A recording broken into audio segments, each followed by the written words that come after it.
আসসালামু আলাইকুম। আজকে আমি পড়ব মধ্যযুগ সম্পর্কে। মধ্যযুগের সময়কাল ছিল ১২০১ থেকে ১৮০০ সাল পর্যন্ত এবং এই মধ্যযুগের যে কাব্য, এই কাব্যধারাকে প্রধানত ৪টি ভাগে ভাগ করা হয়েছিল। প্রথমত ছিল মঙ্গল কাব্য, দ্বিতীয় ছিল বৈষ্ণব পদাবলী, তৃতীয়তে ছিল রোমাঞ্চধর্মী প্রণয়োপাখ্যান, আর চতুর্থ নাম্বার অনুবাদ সাহিত্য।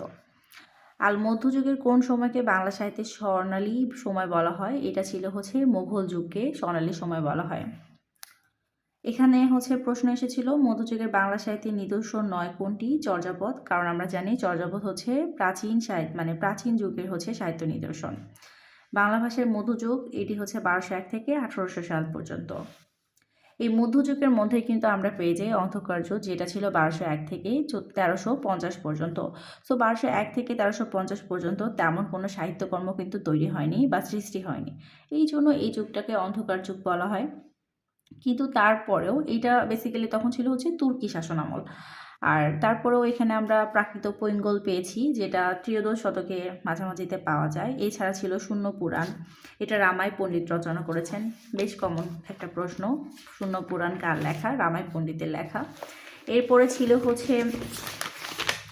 শেখ শুভদয়া, এটা হলাউদ মিশ্র সংস্কৃত ভাষায় এটা রচনা করেছিলেন এবং এখান থেকে বিসিএস লিখিততে একটা কোশ্চেন এসেছিল, বেশ কয়েকবার এসেছে, ৪৫, ৪৩, ৩০তমতে বাংলা সাহিত্যের অন্ধকার যুগ বলতে কি বোঝায়? সো অন্ধকার যুগ বলতে ওই তো বেসিক যেটা, যে ওই সময়টাতে কোনো সাহিত্যকর্ম তেমনভাবে সৃষ্টি হয়নি, এই জন্য এই সময়কে অন্ধকার যুগ বলা হয়। এরপর এসেছে শূন্য পুরাণের রচয়িতা কে? রামাই পণ্ডিত। কোন সময়কে বাংলা সাহিত্যের অন্ধকার যুগ বলা হয়? ১২০১ থেকে ১৩৫০।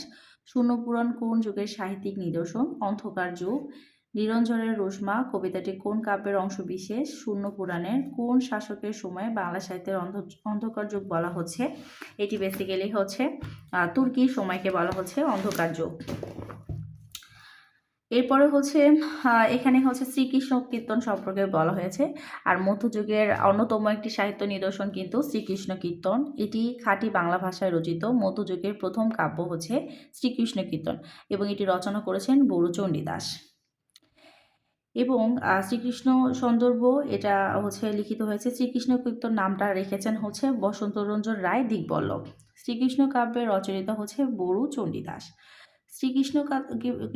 শ্রীকৃষ্ণ কীর্তন কাব্য কোথা থেকে উদ্ধার করা হয়েছে? এটি বেসিক্যালি ১৯০৯ সালে এবং বাংলাতে ১৩১৬ বঙ্গাব্দে পশ্চিমবঙ্গের বাঁকুড়া জেলার বিশ্বপুরের নিকটবর্তী কাকিল্লা মানে কালিয়া গ্রামের শ্রীনিবাস আচার্যের দহিত্য বংশীয় দেবেন্দ্রনাথ মুখোপাধ্যায় নামক এক ব্রাহ্মণের বাড়ির গোয়ালঘরের মাচার উপর থেকে কলকাতা বিশ্ববিদ্যালয়ের বাংলা বিভাগের অধ্যাপক এবং পুঁথিশালার অধ্যক্ষ বসন্তরঞ্জন রায় দিকবল্লভ এটি উদ্ধার করেন। বসন্তরঞ্জন রায়ের উপাধি বিদ্বল্লভ। শ্রীকৃষ্ণ কীর্তন কাব্যের রচনাকাল ডক্টর মোহাম্মদ শহীদুল্লাহর মতে ১৪০০ সালে আর গোপাল হালদারের মতে ১৪৫০ থেকে ১৫০০ সালের মধ্যে। এরপরে বলা যে শ্রীকৃষ্ণ কীর্তন কাব্যের বেসিক্যালি কয়টি খণ্ড বা চরিত্র আছে? আমরা এটা সবাই জানি, তারপর একটু পড়ে ফেলি। খণ্ড ১৩টি: জন্মখণ্ড, তাম্বুলখণ্ড, দানখণ্ড, নৌকাখণ্ড, ভারখণ্ড, ছত্রখণ্ড, বৃন্দাবন খণ্ড, কালীয় দমন খণ্ড, যমুনা খণ্ড, হারখণ্ড, বানখণ্ড, বংশীখণ্ড, বিরহখণ্ড।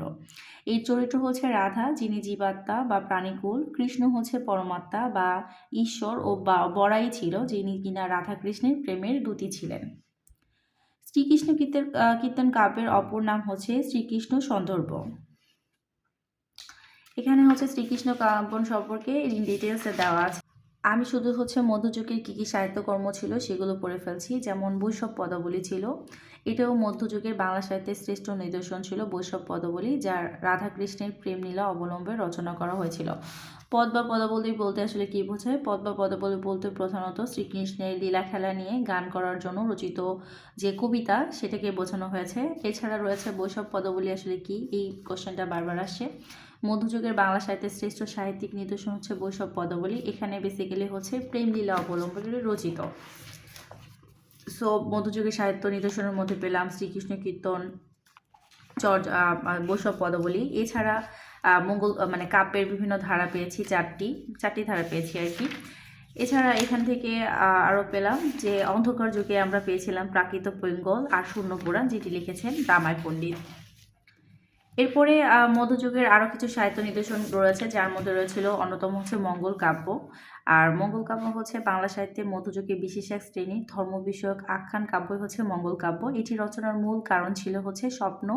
যে দেবী ছিলেন, স্বপ্নের দেবী হচ্ছে আদেশ দিতেন যে এটা লিখো, এবং মঙ্গল শব্দের অর্থ যেহেতু কল্যাণ, এটা বেসিক্যালি হচ্ছে দেবতাদের আরাধনা করা বা তাদের কীর্তন করা, এবং এটার মূল বিষয় ছিল হচ্ছে দেবদেবীর গুণগান করা, এটার উপজীব্য ছিল। আর বাংলা সাহিত্যের মধ্যযুগে বিশেষ এক শ্রেণী ধর্ম বিষয়ক আখ্যান কাব্যই মঙ্গল কাব্য। বারবার এটা আসছে আর কি। মঙ্গল কাব্য কত প্রকার ছিল? বেসিক্যালি দুই প্রকার ছিল। একটা ছিল হচ্ছে পৌরাণিক শ্রেণী, আর একটা ছিল হচ্ছে লৌকিক শ্রেণী।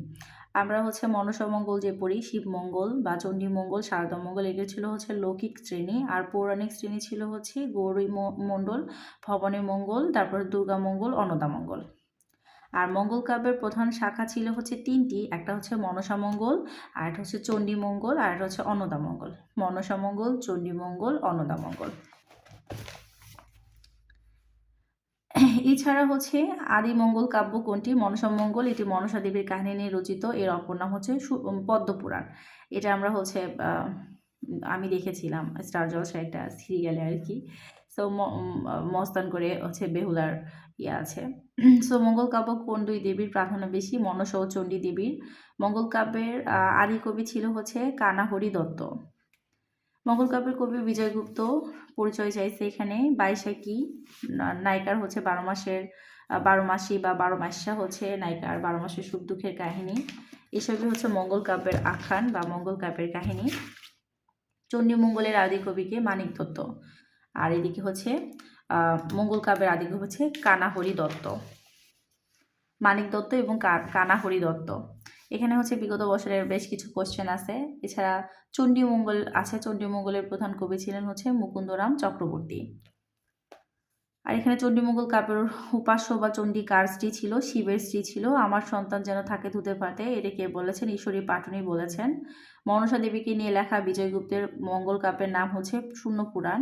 মঙ্গল কাব্যের কবি নন কে? দাশু রায়।